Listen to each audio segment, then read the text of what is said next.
First, let's go back. How many 13-year-olds are having sex with 13-year-olds? Plenty across the world, millions and billions. Not a lot of them are having sex with 34-year-olds. No, but are they having sex? It's not relevant. It's not. It is absolutely relevant. Are they having sex? I don't see it as being relevant. Are they having sex? Are they having sex? I'm certain that they are, but how does that relevant to this case?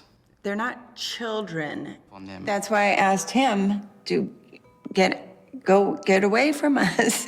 Go and do your thing. But that's making it seem like Villy was relentlessly pursuing you. You were the adult.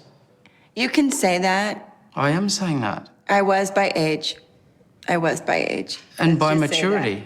You maybe. You were a teacher, Mary. You can't say I was immature. But you don't know him. No, but I don't need to know him in this discussion. He's the child. I'm talking about you. Who was the boss? What was his name? Who was the boss? What? Who was the boss back then? There was me pursuing you. But... Who was the boss back then? This is ridiculous. No, this is ridiculous. Who was? Just say. Just say. Who was the boss? All I knew was what I knew back then. But who was the boss? He was 13, Mary. But who was the boss? This is getting weird. Who was the boss? What you just watched is an interview with a former school teacher whom at the age of 34 years not only groomed an 8-year-old boy, but also molested him when he was 12. It gets worse. This whole relationship, as she called it, was an affair. She was married with 4 children at the time. Oh, that's not all. It gets crazier from here. By the end of this video, you're going to wish you could be given just 10 minutes alone with this woman, in private. Or at least that's how I felt when I was researching this case. Okay, let's get into it. So this whole situation dates back to 1991, when 30-year-old Mary met 8-year-old Vila as one of her students in 2nd grade. Here, she was fascinated by the boy's artistic abilities, giving her a reason to stay in touch with him even when she wasn't Vila's teacher. She would buy him art supplies and spend time with him, which we can all agree is how she groomed him.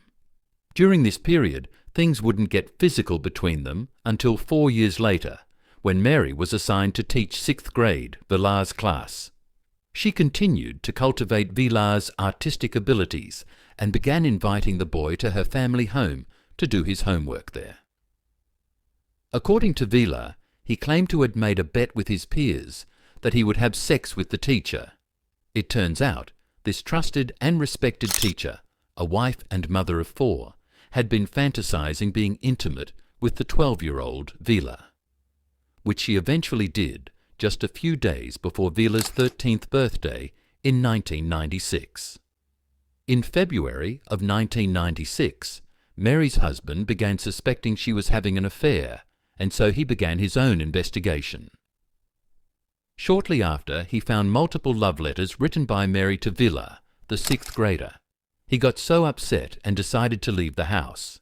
However, a relative of his found out and called the police about the matter. The police questioned Mary about it, and weeks later, on March 4th, 1997, Mary was arrested for statutory rape.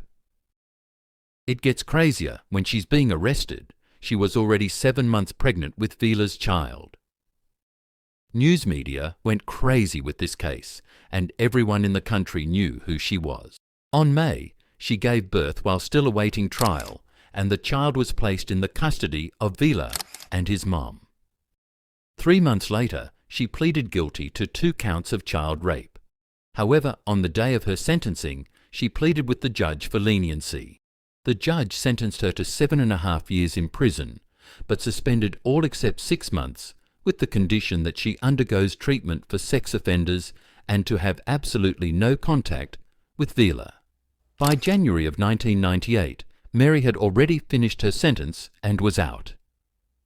However, on February 3rd, Mary and Vila were caught by police in the car together, and she was arrested for violating the terms of her release. The angry judge suspended the terms of the deal, and Mary was sent to jail for the 2nd time, but this time she was to serve 7 years. It turns out she was pregnant again. She gave birth in prison on October, and the baby was placed in the custody of Vila and his mum together with the other child.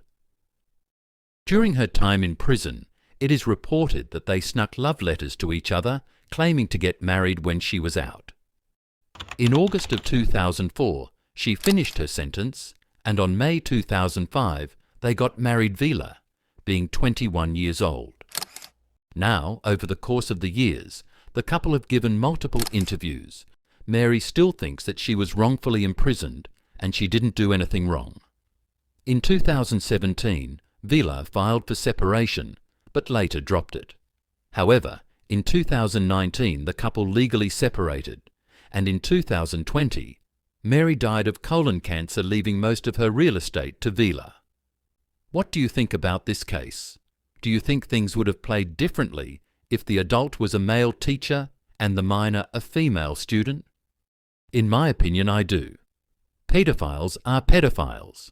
They should all be treated equally regardless of their gender.